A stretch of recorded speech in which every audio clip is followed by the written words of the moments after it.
Welcome back to the Making the Madness College Basketball Podcast. This is Jonathan here with Sean. The NBA draft, it's getting underway on Thursday. So what we of course have to do, we have to go through and make our NBA mock draft. Sean is going to take the Western Conference. He's Mr. West Coast, so he's staying in the West Coast for the NBA. I'm going to do the Eastern Conference teams. I think you have one more pick than me, but we're going to go through team by team, make our picks, and it should be a fun time. Yeah, let's do it. I mean, the NBA draft is always fun, and it kind of snuck up on us. I mean, last year, it was in like October. Like, it was ridiculously late last year. So now it's in the normal area. It's in July, and we are, ready for it to happen. Yeah. Still, I think it's probably a month later than it usually is, but like the NBA Finals literally got done Last a week ago. Congrats to the Bucks, by the way. Congrats to the Bucks. Sam Merrill, I mean, he's on his way to winning as many rings as Bill Russell. So. Yeah, him and Giannis. I mean, that's the dynamic duo. You've got Chris Middleton, who's like an elite third man. Can you believe this, though? So Giannis has been in the league for what? 8 years, probably, right? 13. He's drafted in 13. Sam Merrill's been in the league for 1 year, and he already has one ring. That's efficiency. What does that tell you? Sam Merrill's a winner. Exactly. Sam Merrill is better than Giannis. Jordan Nwora, better than Giannis. Yeah. Elijah Bryant, better than Giannis. Diakite has 2 rings because you got.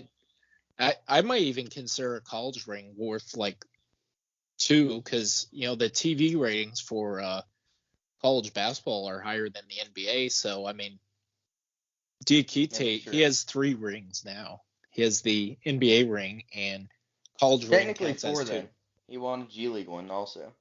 Oh, no, that's a half ring. Yeah, nobody watches the G League. Yeah, so he has 3.5 rings. Very true. Impressive still. And congrats to the Bucks. We're gonna get into this NBA mock draft. Are you about ready? Yep. All right. Well, with the first pick, Detroit Pistons are gonna select Cade Cunningham. Yes, there's rumors that they're gonna maybe draft Jalen Green or Evan Mobley, but in the end, I don't think the Pistons are that dumb that they're going to pass up on the best player in the draft. So, I'm going to have the Pistons selecting Cade Cunningham. I do think it's partly in the best interest to kind of like gauge, just get like a scouting report on Jalen Green or Evan Mobley.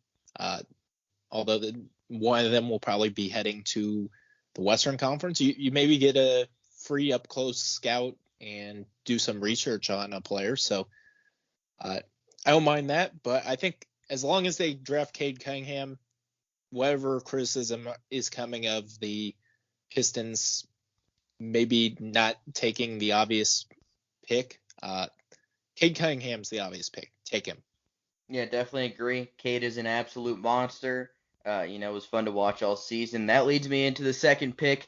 The first Western Conference team is going to be the Houston Rockets, definitely in a rebuilding phase, and I have them selecting a guard who can be the next piece, in the next, centerpiece of that team. It's going to be Jalen Green, G League Ignite. He was a really good scorer, shot 46% from the field, 36% from deep, 17 points per game. He could score from anywhere on the floor, just a really gifted scorer, good athlete, not a very good defender, but, maybe that'll come over time, good size. He can be one of the best scorers in the NBA one day. He's one of those guys that I wish we were able to see in college, but of the games I watch of the Ignite and, just looking at his tape a little bit, he's just a fantastic player, and he's no doubt the second best player in this draft in my mind. Yeah, I agree. And, the Rockets are going to be very bad next year. But Jalen Green provides them, some excitement. You get he's a polished scorer. He's probably, I would say he might, lead all of the rookies in scoring next year. Mm-hmm. I think Cade Best scorer in Cunningham the will draft. be. Yeah. And that's kind of the scouting report on him. Cade Cunningham, I think, is a better overall player. Kind of same way I think Giannis is better than Kevin Durant as a player, but Kevin Durant's a better scorer. So I think it's kind of the same thing. But, I mean, Jalen Green, he's going to be just getting buckets. And someone's got to score for the Rockets because I don't really know who they even will have next year. That's a good point. Kevin Porter Jr., I guess. Christian Wood. The 23rd and 24th picks as well. That's true. They have 3 first-round picks. Yeah, impressive. And if they would have fallen out of the top 3, I think it was, they would have had only 2 first-rounders and none in the top 10. So they got lucky. They did. Who you got at 3? All right. The Cleveland Cavaliers are selecting Evan Mobley. I mean, they have too many point guards on the roster as is. I think Jalen Suggs is an upgrade from both those options, but I mean, I think you just kind of keep Darius Garland, Colin Sexton around, and then build around Evan Mobley, who I think is, I would take Suggs over Mobley if I were just building, but in terms of team building, Evan Mobley's a modern day 5-man. He should be playing in the Olympics right now because the U.S. big man rotation is not great. But Evan Mobley, he's a perfect modern day center. He can step out and shoot. Not elite shooter, but he can step out and shoot. He's a great shot blocker. Pac-12 Defensive Player of the Year, Pac-12 Player of the Year. I know you didn't vote that way, but that's what he didn't win the Pac-12 Player of the Year in my mind. Like if it was my choice, he didn't win it. No way. But I mean, he's a fantastic player. Just projects perfectly to the modern day game. So I mean, Evan Mobley, that's a good pick for the Cleveland Cavaliers. Yeah, for sure. I'd like to see him, add a little more weight, but in the NBA, he'll obviously do that with the weight rooms and the trainers and their nutritionists they have. He has all the things he could possibly need to get stronger and just shoot more threes probably. Like, he was a fine shooter last year at USC. He just didn't need to shoot many of them. So at the next level, he'll definitely take more. And as of now, Kevin Love is still in the Cavaliers, so that's a good guy to learn from. Yeah. And maybe they trade Kevin Love, maybe they don't, but Evan Mobley, he should start every single game next year, and Cleveland would be mistaking themselves if they don't do that. Next up, I guess I have 3 in a row now. The 4th pick, the Toronto Raptors select Jalen Suggs out of Gonzaga. I think he's pretty clearly at this point. I think there's a clear Cade is the best player in the draft. I think Jalen Green, Evan Mobley, and Jalen Suggs are all like right intertwined. And Jalen Suggs is clearly, I think, a tier above any of the rest of the draft. He's just he's a super athlete, elite point guard, good passer, good finisher. Coming into college, he was regarded as not being a great 3-point shooter. Well, he was pretty good as a 3-point shooter last year as a freshman in college. So the one area of concern teams might have had coming out, he proved them wrong. And he's just a fantastic overall piece. I think the Raptors, getting whoever they're going to get at 4, they're probably going to like, because whether it's Jalen Green, Evan Mobley, Jalen Suggs, like whichever one of those players, I think it ends up being Suggs, will be a perfect fit for this team. Yeah, Jalen Suggs is an absolute baller. He's got that killer intensity. He was obviously, that killer intensity. Like, when he needed to step it up in the terms of, like, Gonzaga was in trouble, he did it. Like, against BYU in the WCC tournament. When they needed somebody, he did it. And he really put them back into that game. He won them the UCLA game. And a game that really stands out to me is the Iowa game early in the season. He had a very big game in that one. I think that was really his coming out party to college basketball. Gonzaga was coming off a COVID pause, and Jalen Suggs had a fantastic game. He's a really gifted player, passes the ball really well, and sees the floor well, obviously. I think you can attribute some of that to him being a quarterback in high school. I don't think all of it, but I think it plays a role. I mean, just a leadership factor and his ability to, not panic under pressure. I do think has a part that he learned from football for sure. Absolutely. Yeah, I agree. He's a fantastic piece. The Orlando Magic are going to select Jonathan Kaminga out of the G League Ignite program. He's 6'8". He's a physical presence. Could have easily had gone to play college basketball.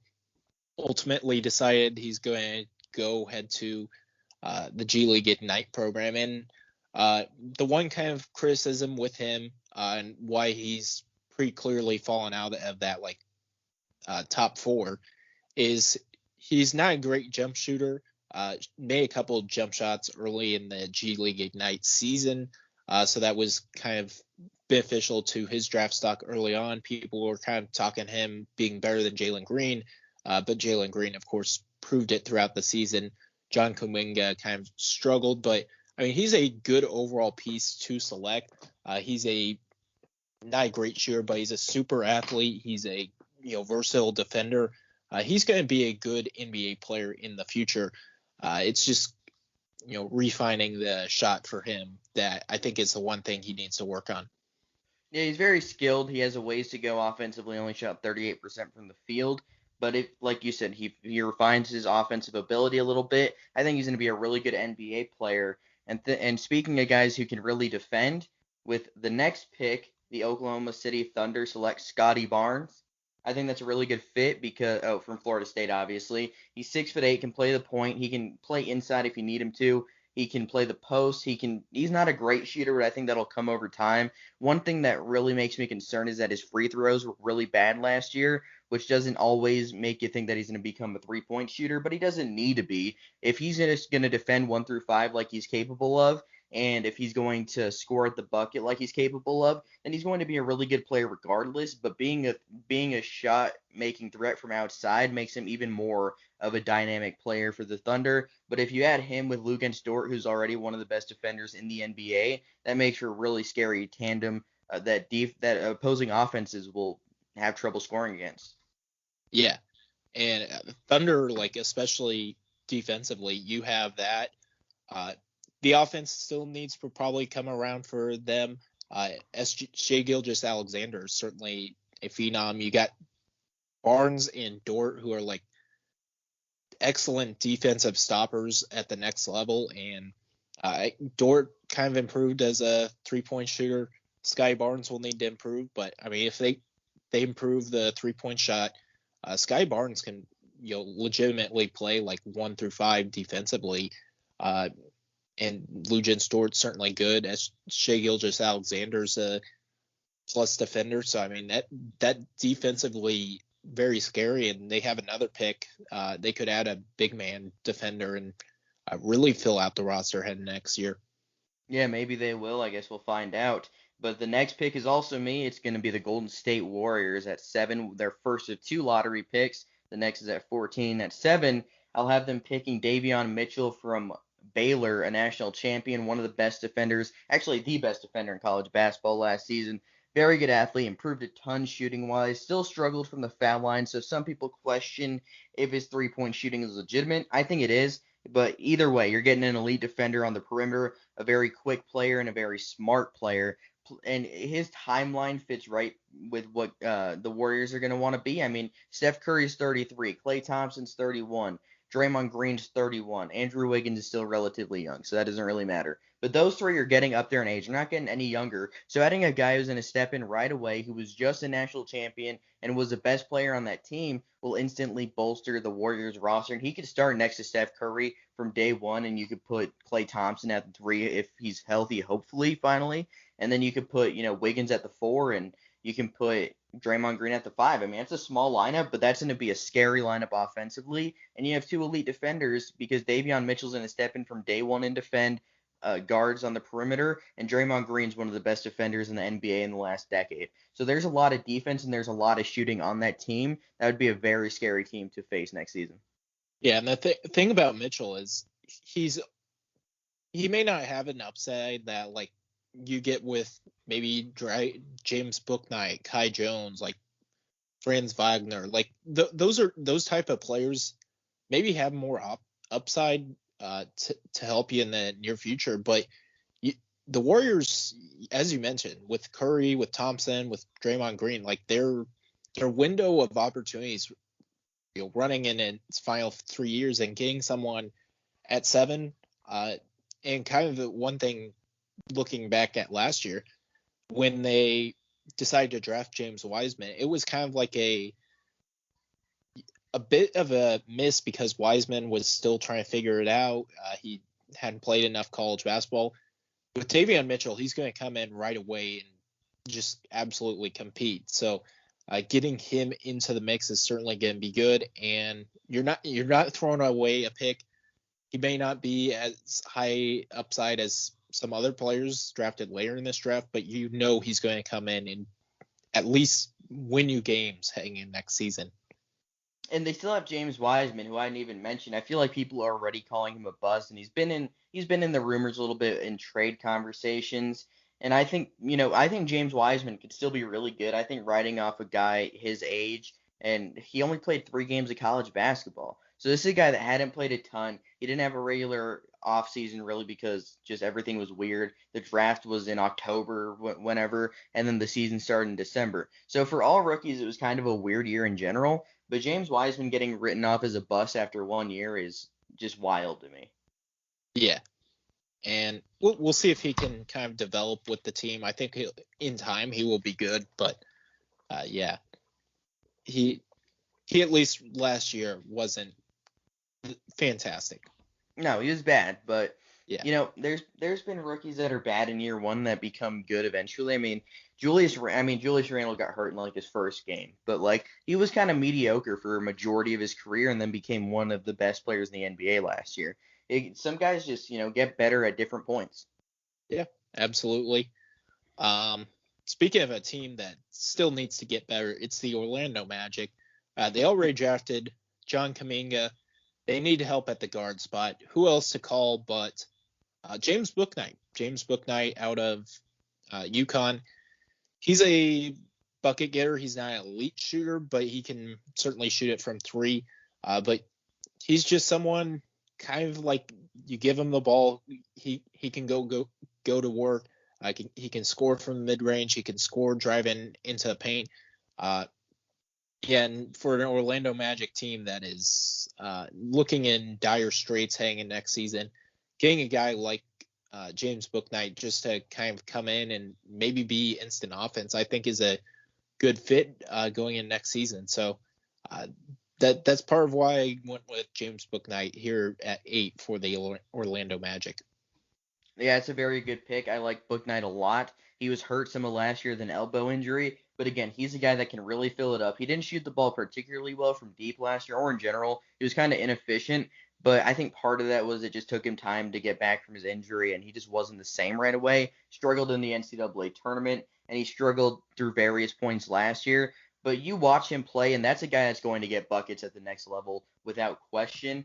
And, speaking of a guy who's going to get buckets at the next level, no question, with the 9th pick, my Sacramento Kings select Corey Kissbert from Gonzaga, a guy who's going to be one of the best shooters in the NBA from day one. He has really good size. He's an underrated athlete, can drive to the bucket, but he can shoot from anywhere on the floor. He could shoot from 30 feet, and he's going to drain it. He could hit a pull-up jumper, but he's more of a catch-and-shoot guy. But he can create a little bit for himself, too. It's not like he's just a strict catch-and-shoot guy. He can create a little bit for himself. He's not a fantastic creator, but he can do it enough to where defenses have to respect it. And you had Corey Kissbert with a guard duo of De'Aaron Fox and Tyrese Halliburton. They're probably going to trade Buddy Hield, so that opens up another area for him to step in and become a really good shooter on the roster. The Kings are the worst franchise in the NBA by far, but Corey Kissbert could have them going in the right direction because he's probably the safest pick in this top 10.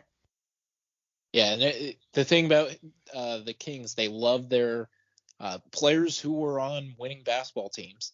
That hasn't translated to winning necessarily at the next level, but you get a winning player like Corey Kispert who's kind of come in, work, do all the right things. I mean, eventually they draft in the lottery every year. Eventually, they're going to hit on some of these picks, and maybe it's Corey Kissbert that ends up being the pick that leads them back to the playoffs. We'll see. I mean, you would hope, but again, it's the Sacramento Kings, and it seems like they could get LeBron on the team tomorrow, and they'll still be like 11th in the West. Potentially. Maybe they go up to like 8th. It's just a poorly run franchise. It's just terrible. Yeah. It's not the best. No, not at all. Meanwhile, the Grizzlies are up. They're a little bit better. No, the Grizzlies organized. are up. Yeah. They traded up for this pick. The Pelicans originally held the pick. They traded what was the trade? Jonas Valanciunas to the Grizzlies. No, that's not true. Jonas Valanciunas to the Pelicans. The Grizzlies get Eric Bledsoe and Steven Adams, and they swap the 10th and 17th pick. So with the 10th pick, they have to have somebody in mind, right? They have to have somebody that they want. I'm going to go with Franz Wagner, an elite defender, should have been Big Ten Defensive Player of the Year. Daryl Morcell should not have won that. And Wagner's a very good shooter. He shot, I think, 34% from deep last year, but his form shows that he's going to be a really good shooter because it's just a very nice shooting stroke. I think he fits this team perfectly. You have John Morant, who's only 21, and he's going to be one of the best players in the NBA if he's not already considered in that mold. You have Kyle Anderson, who's a great defender. You have Desmond Bane, who should have been, a top 20 pick last year, but teams were like, hey, this guy is 22, so we're going to pick him with the last pick of the first round because that's a great idea. And they have a lot of good pieces around him. I think getting Franz Wagner is not going to be a star, but he's going to be an elite defensive presence, which the Grizzlies definitely need, and he's going to step in from day one and play a big role. Yeah, I agree. He's just a really good overall role player. He can play, some 4 for you. He can play primarily. He's probably going to play the 3. He can shoot it from deep. I really like that pick. Yeah, I think the Grizzlies, if they're walking away with Franz Wagner at 10, there's a lot of good pieces probably at the 10th pick, but Franz Wagner is certainly, I think, a player that can lead to winning next year, and that's really important. Definitely. So next up, with the 11th pick, the Charlotte Hornets are going to select Kai Jones. The Hornets, they have a good backcourt collection. They have LaMelo Ball, of course. They have Devontae Graham, Terry Rozier. What else could you want in a backcourt? But they kind of need some help up front. And Kai Jones provides high-level upside. I think he has, top 5 player in this draft type upside. It might be a little bit of a swing. He might be 2 to 3 years away, but his length, his athleticism, his size, his ability to shoot the ball are all skill sets that will project to the next level. It's just him kind of fine tuning and figuring out the game of basketball. But those are easy things to teach. He's been regarded as a hard worker, so I think getting him at 11 for the Charlotte Hornets is certainly a high upside play. It's also a play that gets them potentially one step closer to the playoffs, which and maybe a playoff win, because I don't think they have one of this century. Do they? I don't think they do. Yeah, maybe they do, maybe they don't. No, with when they had Chris Paul. So that's the Charlotte Hornets, formerly the Bobcats. Oh, right. I forgot that whole thing kind of happened. You're right. Yeah. I don't think they won like 12 games one year, didn't they? So yeah, I don't. Yeah, I mixed that up very badly. But that whole thing's kind of confusing though. Like the Pelicans became a thing, I guess, right? And then New Orleans, and then Charlotte went to became the Hornets again. That's confusing. I can't be the only one that's slightly confused by that.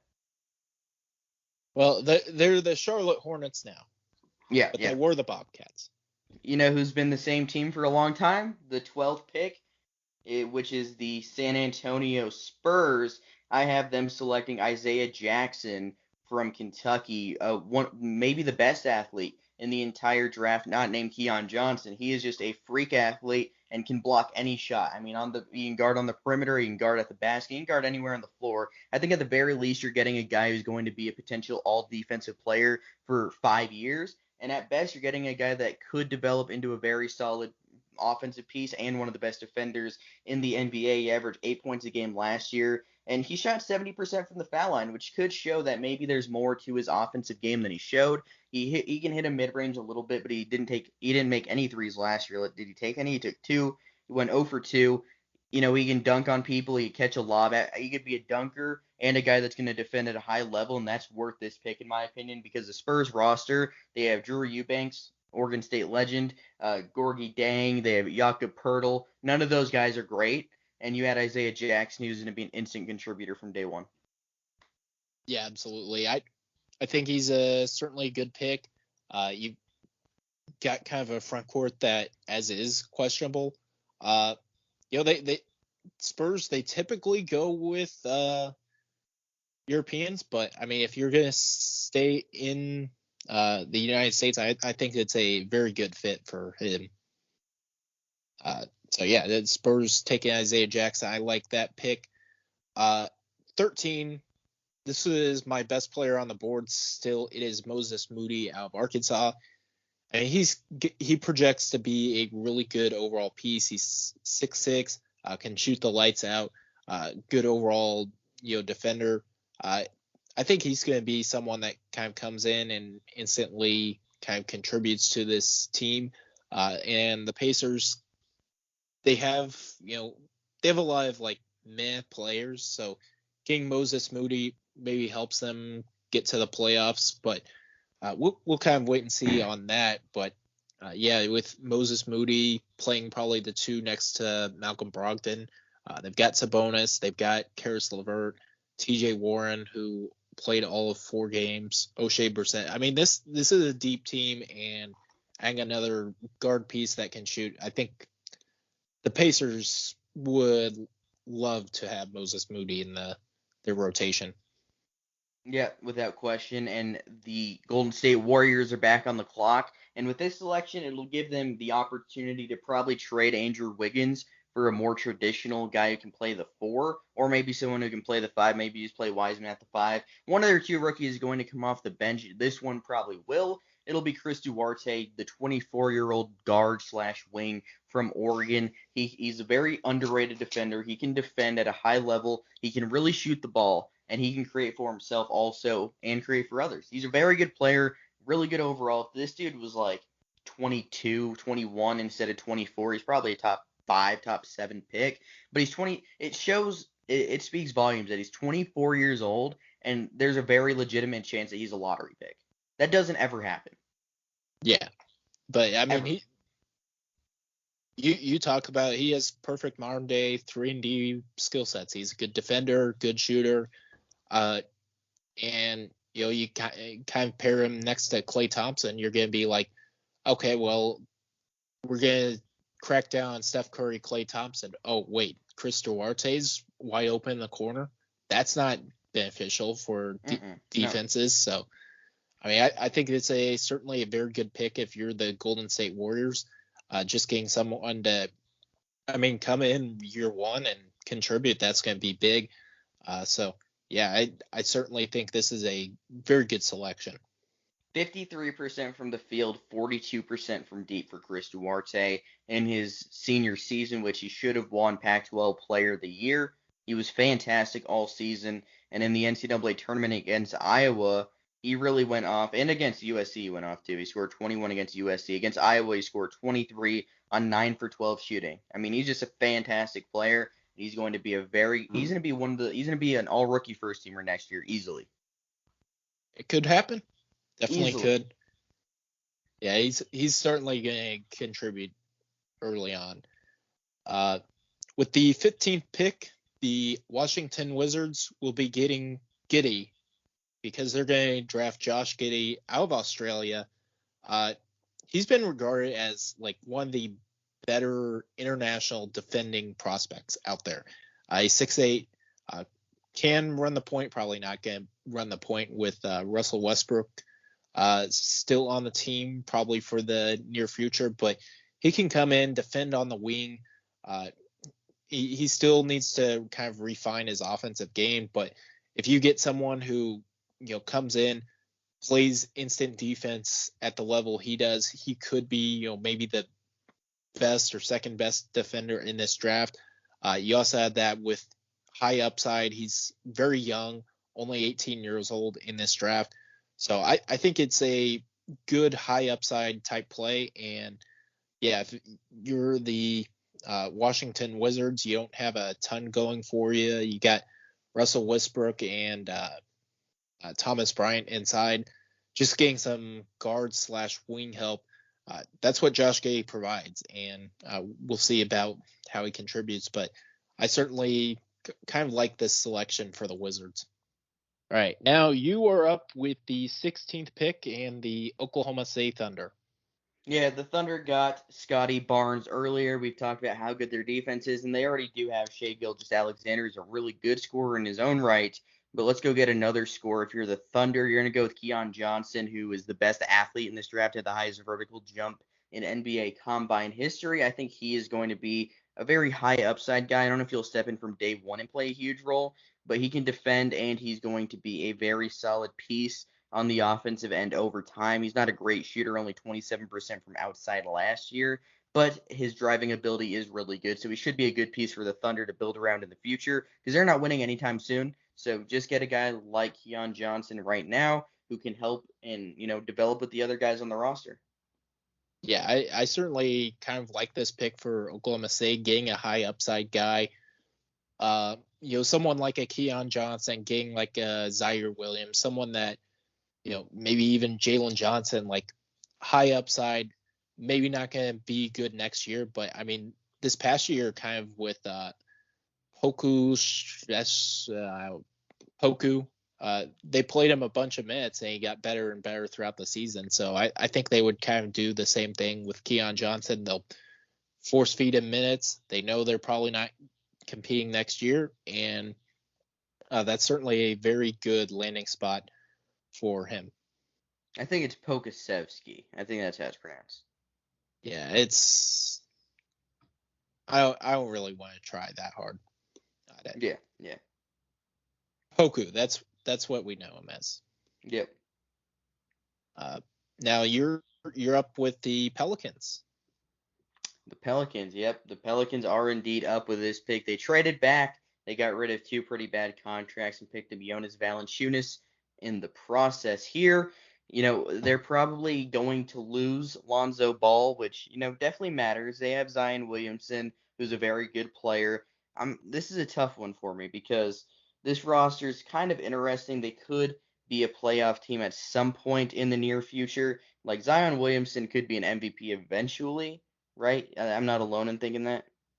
Yeah, I agree. It's probably a few years down the line, but then you have guys like Kyra Lewis, who's going to be a very good point guard of the future, Brandon Ingram. And so they have pieces on the roster.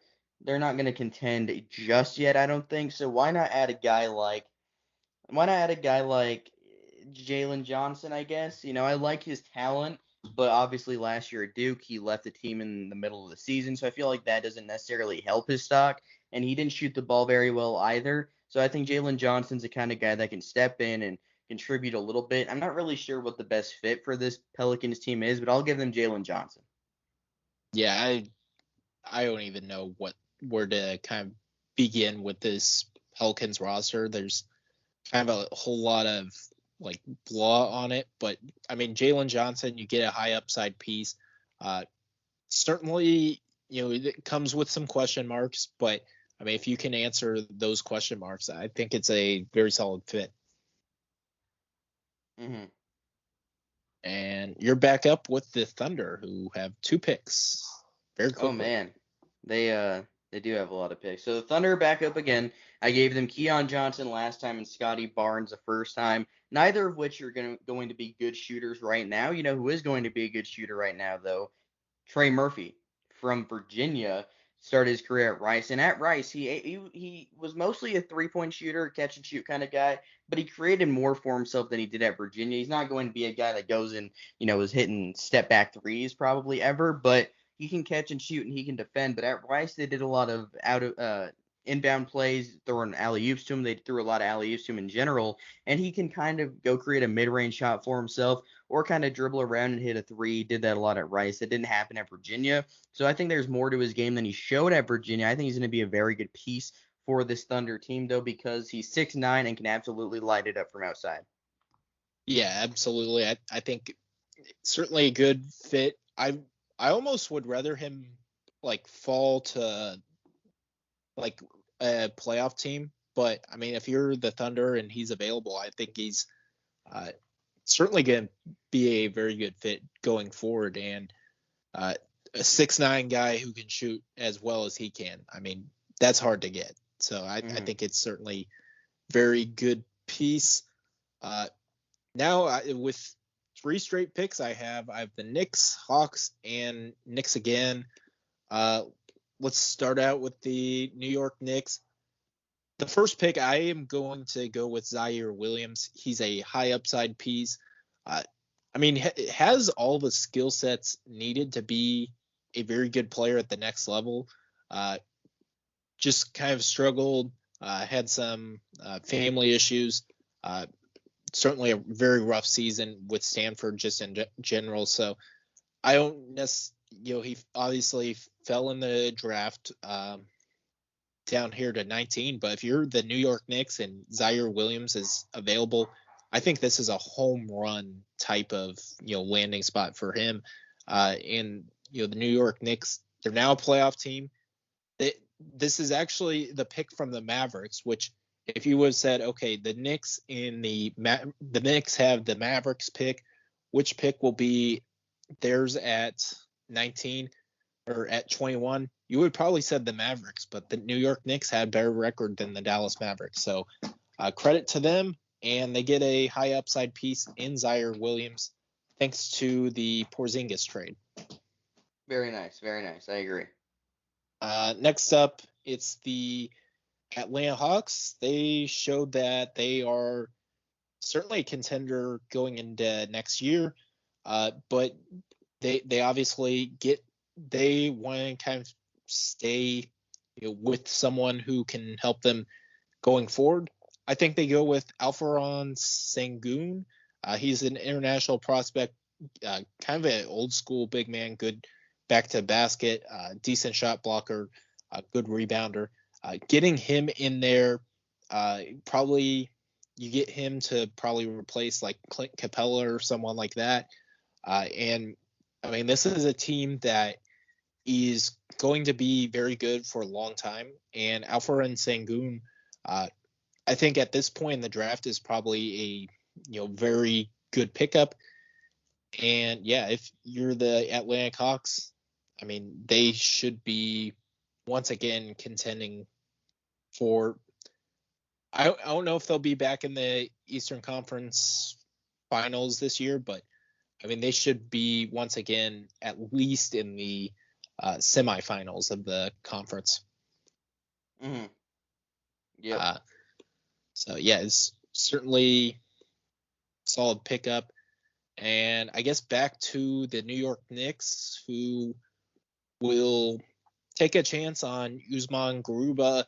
He's 6'8". I know Knicks fans probably not huge fans of taking international prospects, but I mean, at this point, he's kind of another player that kind of fell in the draft.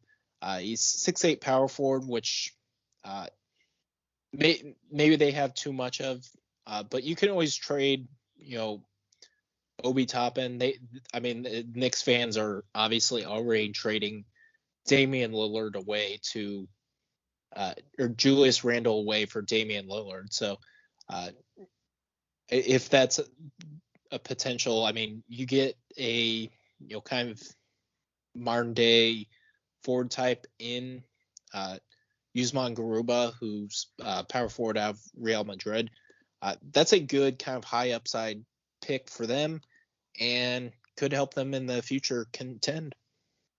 Yeah, Garuba is a fantastic defender and will step in and be a very good piece for the Knicks. And now I have 5 consecutive picks. Is this correct? I do. Five Yeah, consecutive. Wow, I'm not good at math, but I can count a little bit.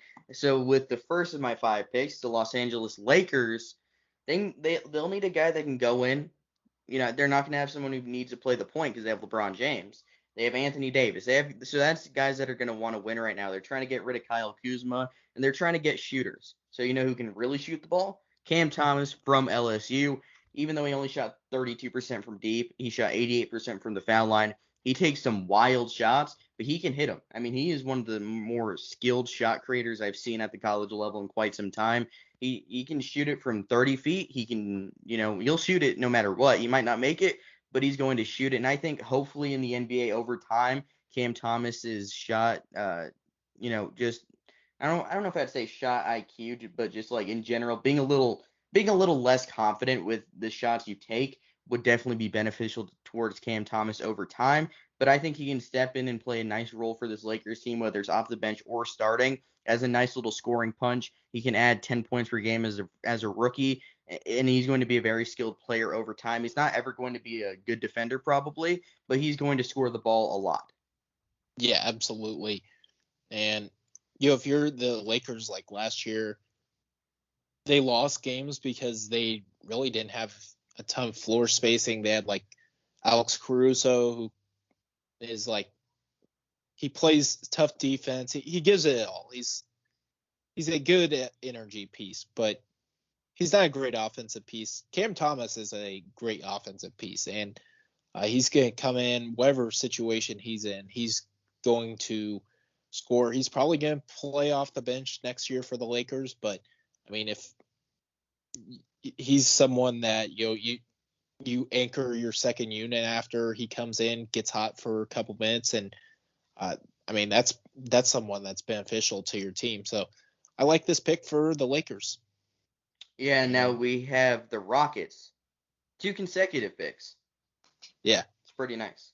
But the first one, I will give them JT Thor from Auburn. I do like what JT Thor brings to the table quite a bit. He's 6'8". He plays a lot bigger. He can shoot the ball really well from outside. He can move. He moves really well. He's going to be a really good defender. He's young. Also, he didn't have the best season of all time at Auburn, but against Kentucky, in Rupp Arena, he really showed what he could be in the future. I was hoping he came back for a sophomore season, but his stock really skyrocketed throughout the offseason. So he's going to get paid and become a very solid NBA player over time for this Rockets team who already drafted Jalen Green. And with their second pick in a row here, I will give them Miles McBride from West Virginia. A very good defender, can run the pick and roll game very well. He shoots the ball. He's a good athlete, and he's really good in the mid-range game, which is a lost art in college basketball or in basketball in general. But I think that Miles McBride is going to be a very good piece. Shot 41% from deep. Again, defends at a high level, can really pass the ball, good in pick and roll situations. I think he can step in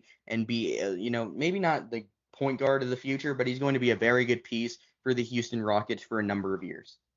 yeah, and with McBride, like I kind of like the trajectory of these picks. You get kind of a high upside piece in JT Thor, and then you get kind of like McBride. I don't know if he has like as high of an upside with JT as JT Thor, but he's someone that I think is going to be like a reliable player. Maybe he's a starting point guard. Maybe he's coming off the bench, but I mean he's a good 3-point shooter, good passer, tough guard, which is someone you need. Yeah, I think he's going to come in. He's going to probably play pretty critical minutes as a rookie. And yeah, it's certainly like the Miles McBuckets going to the Rockets where they need people who can get buckets. And Miles McBuckets can do that. Yeah, he's a bucket getter for sure. And then I have 2 more in a row here. It is the Clippers with the first one. I believe Kawhi Leonard's a free agent in the offseason, right? So he could leave. You still have Paul George, and you still have a lot of pieces around, but this is an interesting spot. I think you got to go with a guy who's a winner and can play the point guard spot, and that's Jared Butler. Just won a national championship at Baylor. He does a lot of things well. I mean, he shoots the ball, he can defend, and he's a winner, like I said. I mean, that steps in and plays perfectly. Reggie Jackson's probably gone in free agency. Rondo is old and probably gone in free agency or just whatever, he's old. So you add a guy like Jared Butler who could be the point guard of the future for the Clippers. Hopefully you bring Kawhi Leonard back and get Paul George back, and then you're a championship contender once again. Hopefully it can actually happen this time for the Clippers' sake, but I think Jared Butler could be a very key part of that. Yeah, absolutely. I think Butler's whoever, like, I think he's definitely going to go late first round to like a contender, and whichever team gets him, they're going to get a winner. They're going to get someone who's going to come in, work hard, shoot threes, defend. He's just a very good overall player. He doesn't blow you away necessarily at one certain thing, but he doesn't necessarily have to, and that's showing he's just a good overall team player. I like the pickup if I'm the Clippers. Definitely. And then with my final of 5 picks in a row, I am going to go for the Denver Nuggets here. I'm going to go with Joshua Primo from Alabama. He's the youngest prospect in this draft class. He's just 18 years old. He's 6'5", really good size for the guard spot, can play the wing, can defend, good athlete. I think he's going to be a really good piece over time for the Nuggets. Probably going to spend most of the year in the G League. I don't think he's going to play much for the Nuggets next year, maybe the year after. But with his age, he's super young. You could take your time with Joshua Primo. Yeah, certainly. Yeah, high upside piece. Very good. That brings us to the Brooklyn Nets. I have 2 picks in a row. You'll have 2 to finish out the first round. But at least with the Brooklyn Nets, I'm going to go with Ayo Dosunmu. He's a winner. And what you kind of need is someone that's going to do everything to win games. And you have James Harden, you have Kyrie Irving. They can run the point. Ayo can play off the ball.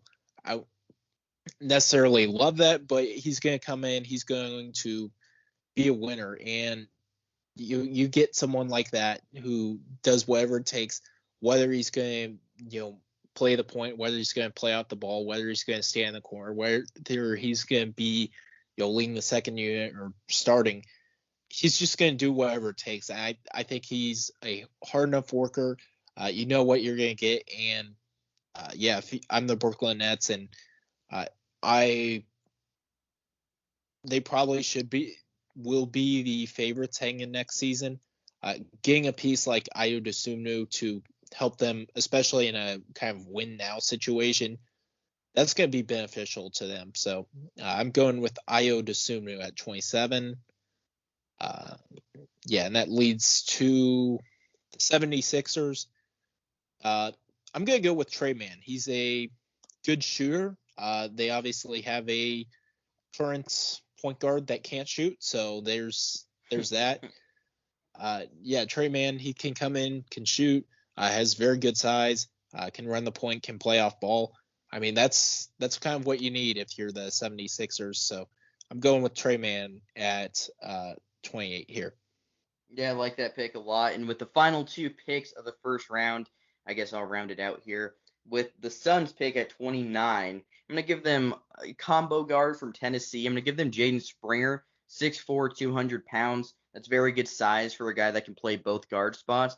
And getting to learn, he's a really good defender, which getting to learn from Chris Paul, who is notoriously known as one of the best on-ball defenders in the last decade plus in professional basketball. I think Jaden Springer learning from him would be huge for his development. Anybody that gets to learn from Chris Paul is going to improve because he's such a smart basketball player, and I think that'll definitely show on Jaden Springer over time. It's a very good pick for the Suns, in my opinion.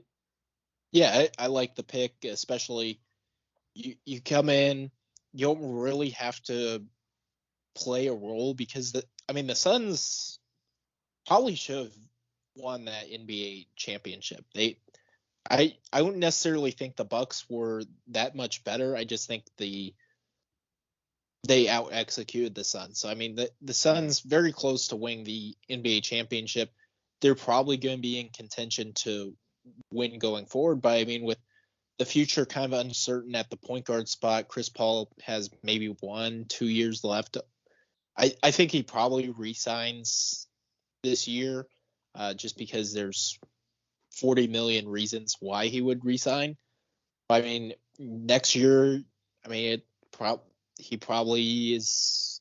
That's his last year in Phoenix. So, getting Jane Springer come in, kind of learn the system, and then take over and keep Phoenix in contention the next year. I mean, that's and certainly at 29, this is great value getting Jane Springer this low, because he could like in the real draft go top 20.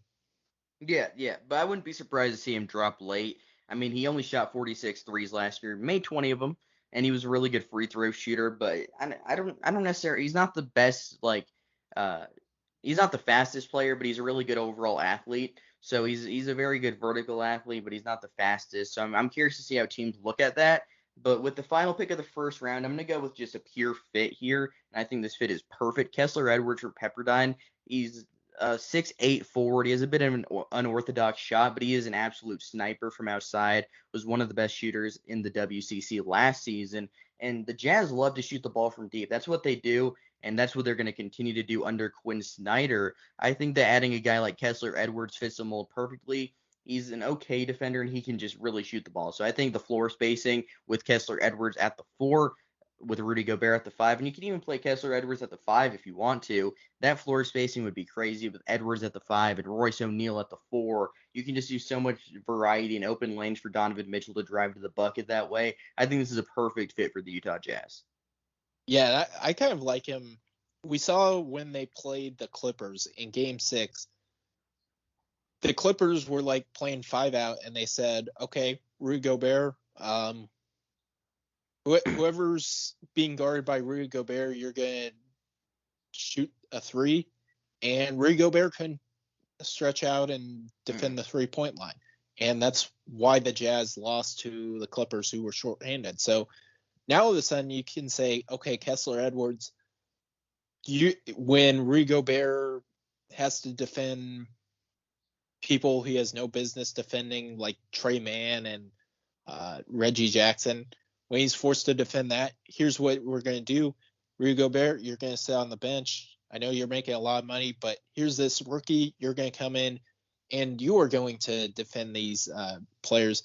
I think that's a very good fit, and I like the fit for Kessler Edwards just going to Utah. And, yeah, I think it kind of makes them more of a contender to get out of the West next season, and it certainly takes away one of their weaknesses, which was badly exposed in the Western Conference semifinals. Yeah, you definitely need a guy like Kessler Edwards who can shoot the ball. And to round out our NBA draft coverage for the year, how do you want to do this? I want to just say like best available on the board, maybe, or something like that. Each do 5. In our opinion, the top 5 best available. Yeah. So, I mean, do we want to like alternate?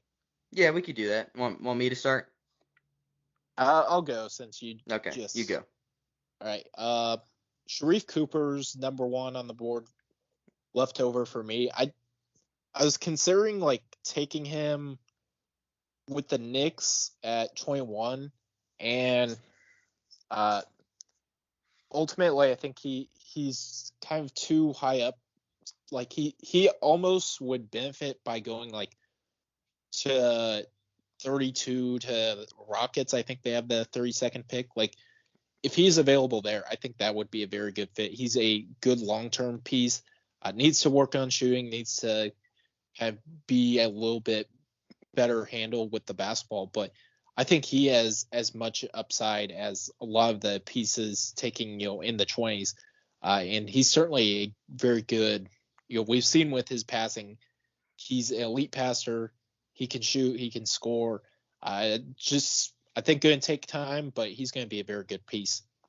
Yeah, I do like Sharif Cooper. He's a very good player. He's just really small, and he turns the ball over a lot and can't shoot. He drives the basket really well and can kick it out on a drive also tremendously well to a wide-open shooter as the defenders converge on him. So I think he's going to play a very solid role in the NBA. But if I were an NBA team, I probably wouldn't spend a first-round asset on him just because he's small and can't shoot. Like, when you look at that, that can kind of become a problem in my mind. and I just wouldn't be willing to spend a first-round pick on that. But with my best available, I have Bones Highland, an absolute sniper from VCU. I wanted to draft him a few different times. I just didn't. And I think whoever gets him in the second round is going to get an absolute steal because he fits the NBA mold perfectly. He can shoot the ball at a high clip. Yeah, I had Bones Highland and Sharif Cooper both at. They were like the only two left that were top 25 on my board. So, he's a very good sniper, very good shooter, and he can play right away. So, I mean, if you're in the second round and you are the Milwaukee Bucks who have the 31st pick, draft Bones Highland because, I mean, he might help you win an NBA championship next year. And that's not even being crazy. My next best available piece, I'm going to go with Quentin Grimes out of Houston. Certainly a player that has kind of gone through the struggle early in his career at Kansas, struggle a little bit at Houston. Now, I think going into this upcoming season, he's going to, just when he gets to the NBA, whichever team gets him is going to get a polished, player. I could maybe see him, getting drafted very late half of the draft. I think if he goes like early second round to a contender, he could easily, just help them win going in next season. So I like the Quentin Grimes being, potential early second round pick. Yeah, definitely. Quentin Grimes can shoot the ball. I think he's a good piece for sure. For me, I'll go with Herb Jones. Really good defender. I don't think he'll ever be a double-digit scorer. I just think he's a really good defender. So that's going to work out. Yeah. He's kind of like, he's got a little bit of Draymond Green in him, which, I mean, Draymond Green's very good. So if you're getting Draymond Green at 35 or a Draymond Green like player at 35, that's a win. And Yeah, he's for certainly sure. that. My next player, BJ Boston, obviously struggled at Kentucky, but he's someone that like has been regarded as like a hard worker. I think certainly started to improve a little bit throughout the his freshman season. If you're getting this guy in the second round, I think that's an absolute steal, especially like early team like the Oklahoma City Thunder have like 2 picks in the top 6 of the second round. I would use BJ Boston with one of those picks because he certainly has some high upside and could be a very good piece going forward. Yeah, BJ Boston had a pretty disappointing year at Kentucky, but I think the tools are still there for him to be a very good player over time. He just has to, refine his skills and stay in the gym, probably get a little stronger, and I think he could be a very good player for whoever picks him. And then I like Joe Wieskamp a lot. He tested really well. He can shoot the ball from outside. Tested way better than I think people expect him to athletically. So I think he's going to be a good piece in the future.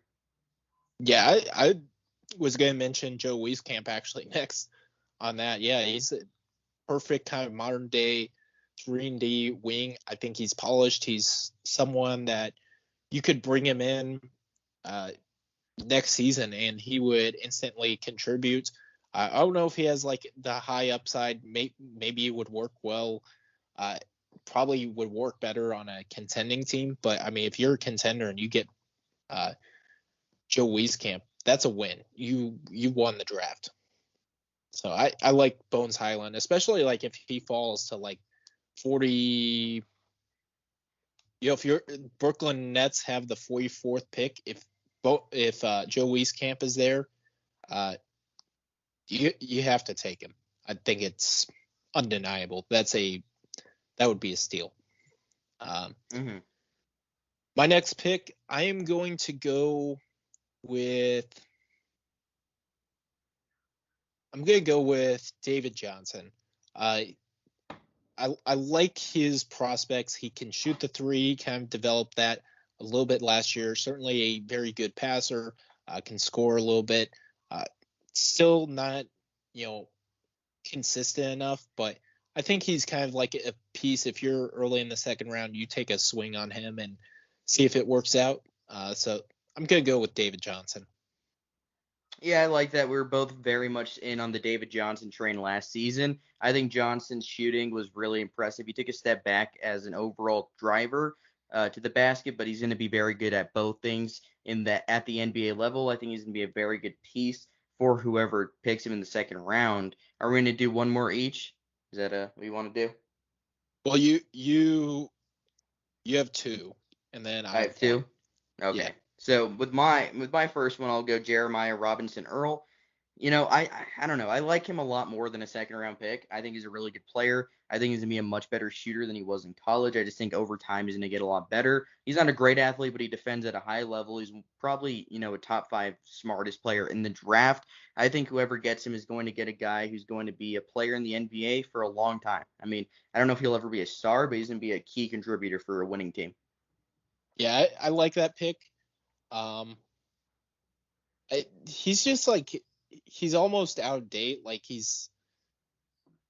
if he were getting drafted, if this were the 2011 NBA draft, I think he would probably go like top 20. He's like, he can be a kind of perfect 4-man at the next level, but he's not like tall enough almost to be a 5-man. I know he has a long wingspan. He's just almost came in at the wrong time, but I think he's going to be, wherever he goes, he's going to at least contribute to a team. But I definitely almost wish his type of archetype would have been, or him as a kind of prospect would have been around like 10 years ago to get drafted. Yeah, I agree for sure. I mean, I do like his skill set. I do think there's a role for him in the NBA, and I just hope that the right team selects him.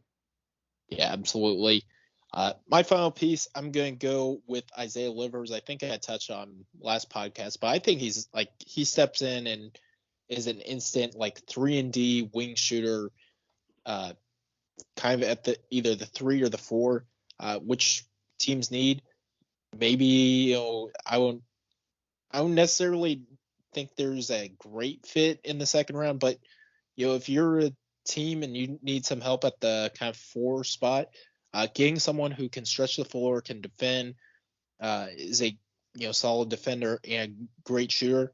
Isaiah Livers is that. So I think if you're kind of middle of the second round and Isaiah Livers is still around, you got to think about gobbling him up, because I think he's a very kind of polished piece, and he's someone that I think will step in right away and contribute. Yeah, there's a role for Isaiah Livers in the NBA if he can stay healthy for sure. And my final one will be Josh Christopher from Arizona State. Only played 15 games in college last year, but I think he's a very gifted scorer, and he's a very underrated defender. I mean, when he showed, full effort on the defensive end last year, he was really good. I mean, he had some plays against UTEP in the loss, obviously, the Arizona State, just a rough season, but he had a few really good defensive plays against UTEP that kept them in the game for a minute. I think he's going to be a solid defender. His shooting's a big question for me, 30% on 4 attempts per game, 59 total attempts in his 15 games. His jump shot's just not very good looking. It's just kind of odd. It just kind of slow. It just doesn't look great, but he's a really good foul shooter, so I think over time his 3-point shooting will come around. But he can get buckets. He's a very creative scorer, and I think he'll find a way to do that in the NBA. Yeah, I agree. He's going to be, I think, a productive piece in the NBA. I think it's going to take time with him. I think whichever team ultimately ends up taking Josh Christopher, maybe like him going down to the G League, developing a little bit down there originally will be a good fit. But I think in time he will be a NBA contributor, because I think he has that level of talent. Just was almost in a bad spot at Arizona State. They had with him, Remy Martin, with Alonzo Verge. Like you had 3 people who all they have, like their entire game is getting the ball. And for him, he probably needs to learn how to kind of score off the ball to kind of work at the next level. But I think he's going to put in the work, and I think eventually he's going to be a productive piece at the next level. Yeah, for sure. I think there's a lot of talent there, and I think getting him in the right spot, if like I don't know who I don't really know the second round draft order, but like maybe the Lakers can trade up and draft Josh Christopher and he can, learn there. Learn somewhere that's a good team and a good place to, be a guy that learns from veterans. So the Sacramento Kings. No, he'll probably like be out of the league in 3 years if he goes to the Kings. Yeah. Avoid the Kings at all costs. Yeah, That's the that would moral. that'd be my advice. Yeah. Yeah, but yeah, I think he's got some high upside. Uh, any last things before we wrap up this podcast here? There's probably not any NBA players listening, or future NBA players, but if you're listening, best of luck in the draft. Yeah, best of luck in the draft. Best of luck, NBA fans, with who you select. Hopefully, you select who you want. If you're an NBA fan and your team did not draft who you wanted to draft, good thing is we are not drafting. Now, if we drafted for your team and your team listens to this podcast and decides, yeah, we're going to draft this guy, don't hold us accountable on that. But yeah, it should be a fun draft. I certainly think there are 4 players in this draft I think are going to be kind of NBA stars at the next level. There's certainly some upside guys. I think kind of throughout the top 20, and it's going to be a fun draft to kind of watch, see what unfolds, and ultimately which players land where, and yeah, see where this draft class goes. Because I certainly think it's much better draft class than a year ago, which kind of only had like 2 good or great pieces and then a bunch of role players. This draft, I think, has more high upside pieces and still has the role players. Yeah, I mean, last year's draft kind of sucked. So yeah. Plus, it was in November. We got this at least in the summertime where it's supposed to be. And next year, we're going to have it back in June. So I'm looking forward to that. Yeah, sounds perfect to me. Yeah. So that will wrap up for this episode of Making the Madness college basketball podcast. Stay tuned, and we'll be back soon. So stay tuned for that. Thank you.